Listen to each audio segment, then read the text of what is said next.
foreground composition. But before we go into the lessons, I want definitely got to do my advertisements, right? One is, let's pop this in here.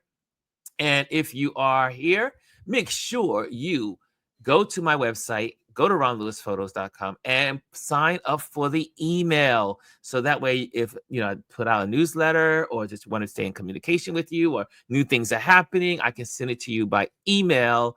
And also, we're not so reliant upon these platforms because we may not have these platforms in the future. So let's use them. Let's make use and get out and get onto the newsletters of all the people that we love and care about, as in online and social media. Also, I am an event photographer. I do event photography. And today, I want to also, again, as usual, thank our Patreon members for what they do here and what they bring to the table and supporting this platform. And also, one of our big sponsors, Rolling Clouds, a cigar company, and they are one of our biggest supporters. And since this is a lesson day, and this is our Tip Tuesday, photograph your world, home, work, or play, virtual basic photography 101, fun tutoring using your camera model, creating instructions, and planning at your pace. Learning at your pace. Available in person tutoring in New York City, or basically, guys, I do this on virtually, so we can teach you photography virtually. Okay, now let's get to the lesson. Let's get to the lesson. Mastering foreground composition. How did this come up? Last week we were doing our lesson and we talked about, and then we saw a photo and we talked about and looked at that, how foreground works. And we said, look, and some of you guys mentioned about it. And we said, okay, you know what? Next week, let's talk about it, because foreground was going to really help you in photography. If you can learn this skill of composition, it's going to make your photography look like you are a professional, because foreground is so important in framing your subjects. They always say a great photo is usually has good foreground, sharp subject, and some background. If you can get those in balance, you could have an amazing photograph, especially for we event photographers. When I do event photography, the photos that I get the most like love and glee and who and ahs over are the ones that I use the technique and composition of foreground. Foreground is so important when you are doing event photography. So here we go. Let's talk about it. Foreground composition is a fantastic topic for us today. It's a technique that can transform a photograph by adding depth, context, and visual interest. Here are ways for our community to use this composition. Want to make your photos pop? Foreground composition is your secret weapon. By incorporating elements in the foreground, like textured rocks, winding paths, or even blurred objects, you can create a sense of depth and lead the viewer's eye into the scene. Think of it as layering your image to tell a richer story. For instance, you see this guy getting his hair cut, but in the right-hand corner, there's some foreground. So what does foreground do? It makes you feel like you are looking over the barber's shoulder. It makes you feel like you are a part of the picture. It makes you feel like you're in it, not just viewing it. Foreground composition is a powerful tool in photography that can elevate your images in several ways. And here are 5 key reasons why it's important. Adds depth and dimension, as we mentioned. Foreground eliminates creative layers. I say, right? Foreground foreground elements create layers in your image, making a two-dimensional photograph feel three-dimensional.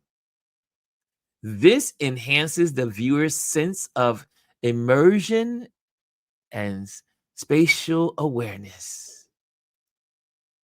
Like this. This is the photo that caused us to have this conversation this week.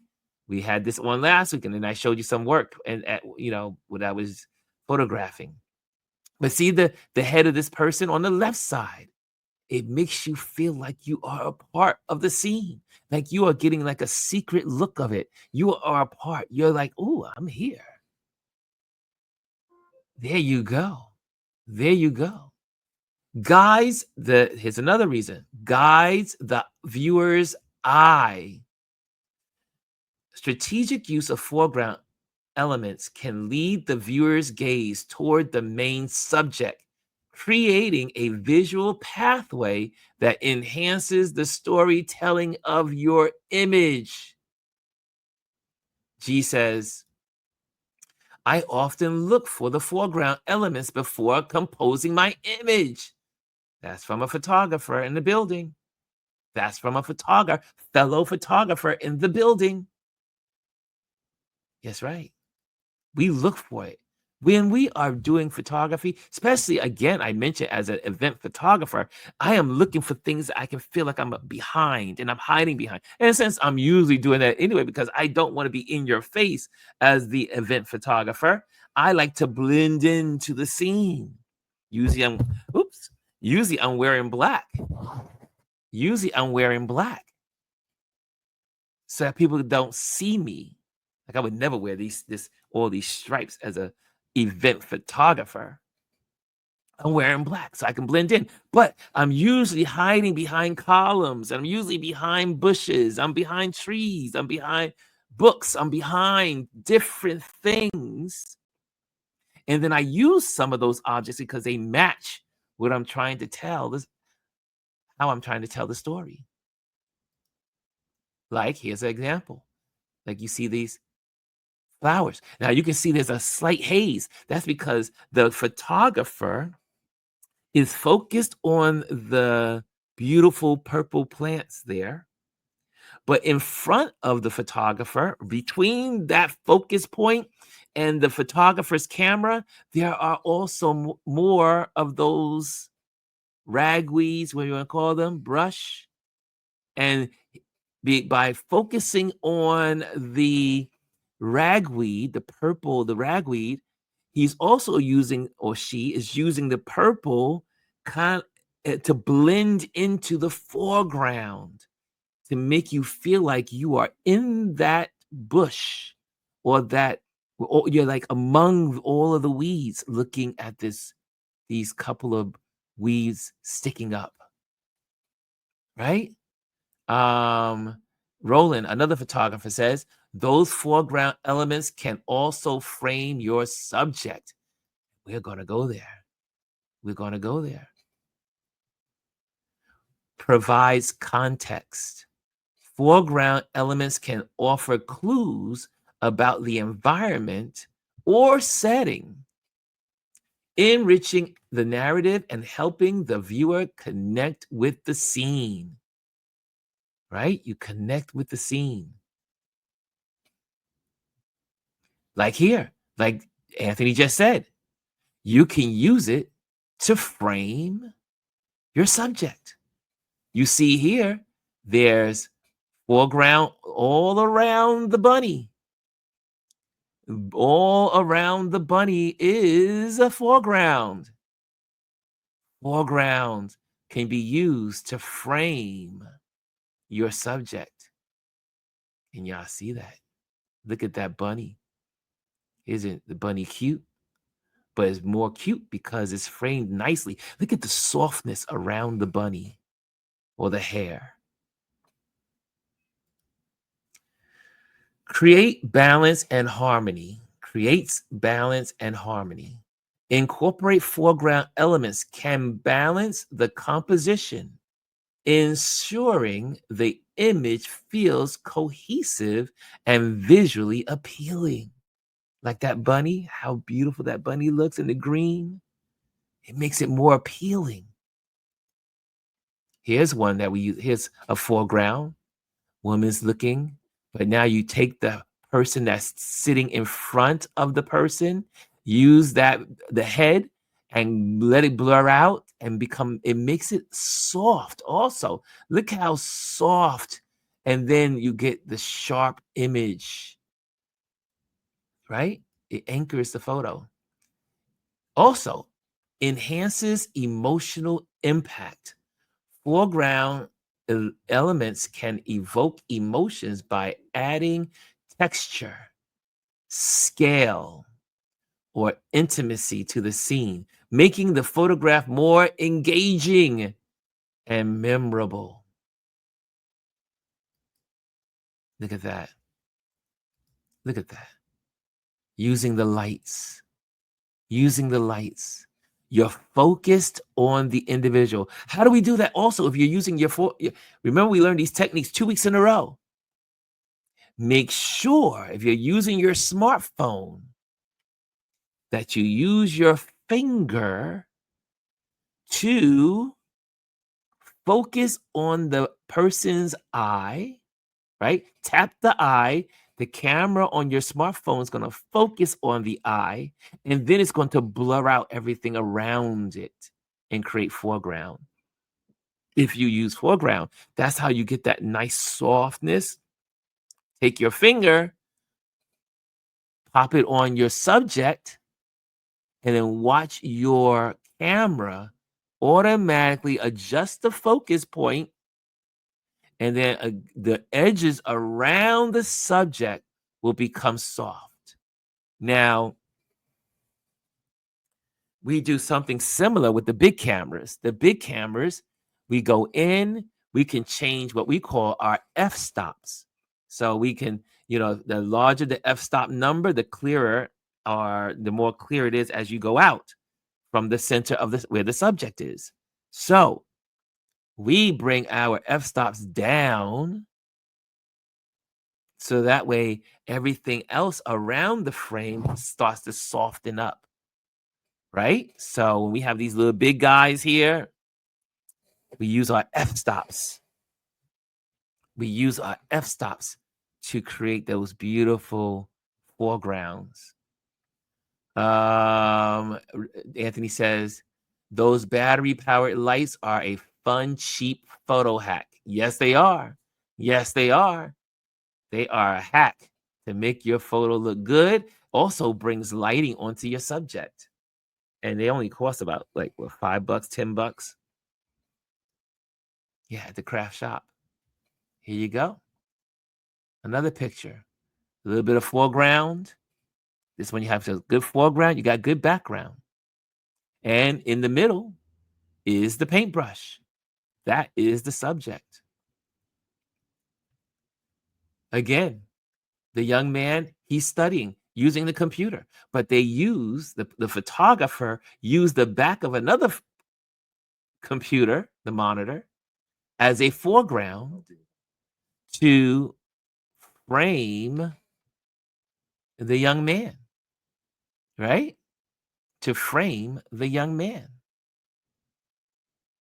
I love these. I do this all the time when I see people doing their selfies as an event photographer. I'll run behind them and start taking pictures of the pictures being taken of the person, of the subject. So you get nice foreground to kind of indicate what's going on in this picture. And then you actually have the clear subject. So by focusing on the subject, making the subject sharp, the thing that's in front of you automatically becomes soft. Becomes soft. Conclusion. Try this. Look for objects in the foreground that complement your subject next time you're out shooting. Experiment with angles. We talk about that all the time here. And focus to see how they shape your composition. There you have it. There you have it. You can do this. This week, when you pick up your camera, I give you these every week I give you these tips. You should be going on an assignment and practice. Practice. You just learned something that's very valuable. I guarantee you, you're going to really love your photos if you start to use your foreground. You're going to really love your pictures when you start using foreground. Okay, guys, what did you learn? I gotta ask you. Put it in the comment box. One thing you learned today. One thing you learned. One thing you learned. Put it in the comment box. I know some of you may be driving. If you're driving, don't do it. But if you have a free hand, put in the comment box what you learned today on the topic of mastering foreground. Jazzy says, framing. Framing, like we saw the hair, we saw the bunny, we also saw the young man at the computer. Framing, good framing comes from good foreground. From good foreground. Right? Good foreground. What else? What else? Is Jazzy the only one that's awake in the class? Is Jazzy the only one awake in the class? Don't say it isn't. Say it ain't so. Say it ain't so. Okay, Jazzy says,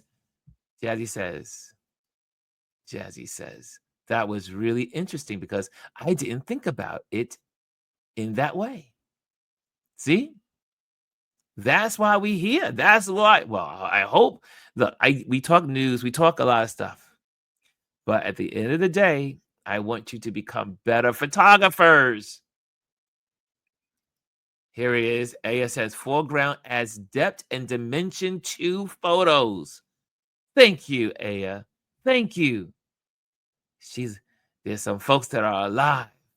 They are alive. Okay.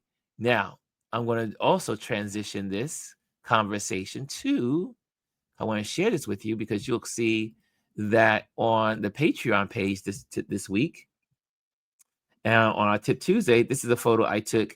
You see how I'm using foreground? You see how I'm framing the horse?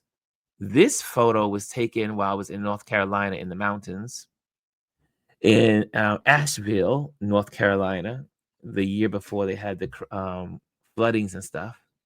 But this horse was there, and I wanted to give you that feeling like you were peeking in with me. You were peeking in with me. But if you want to know where this is on the Patreon page. So you can find this on the Patreon page. Find this where on the Patreon page, and you'll see this all of it broken down. You'll see here, this is at me working.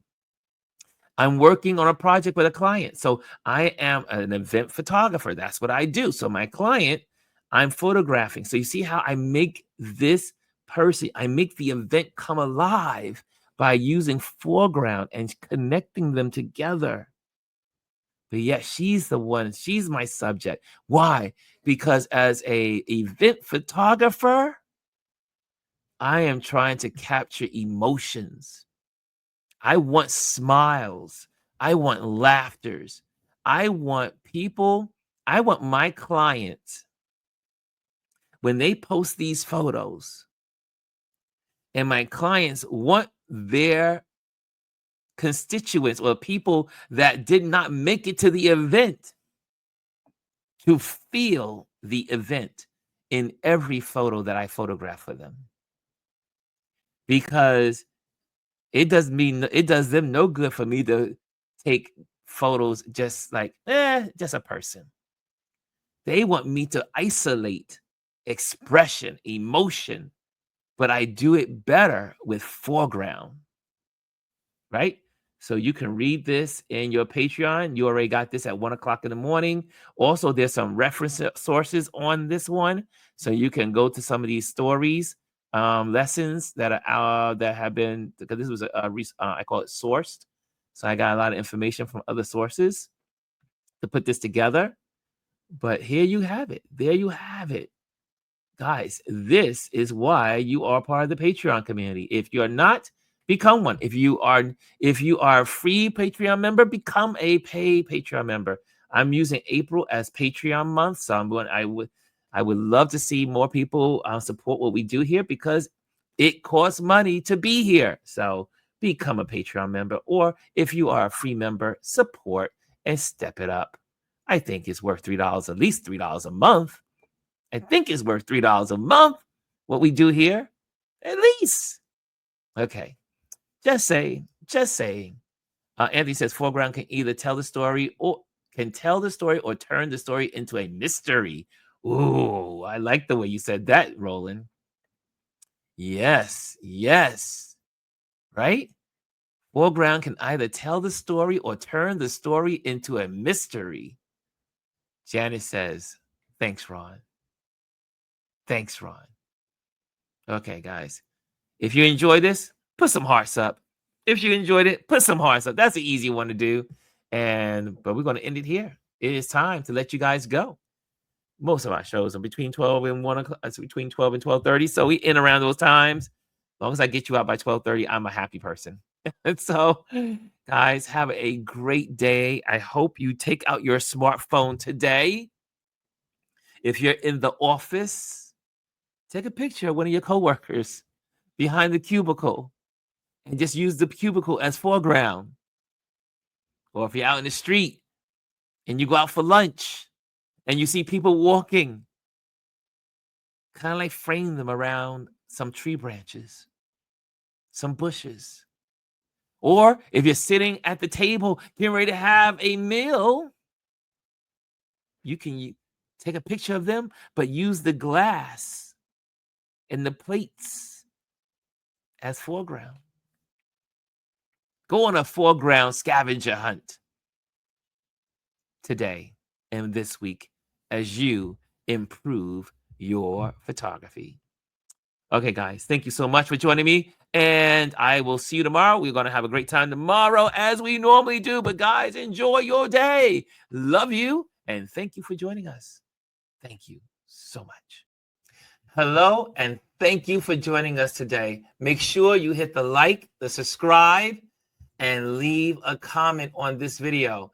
I would love to hear from you. Thank you again. Until I see you next time.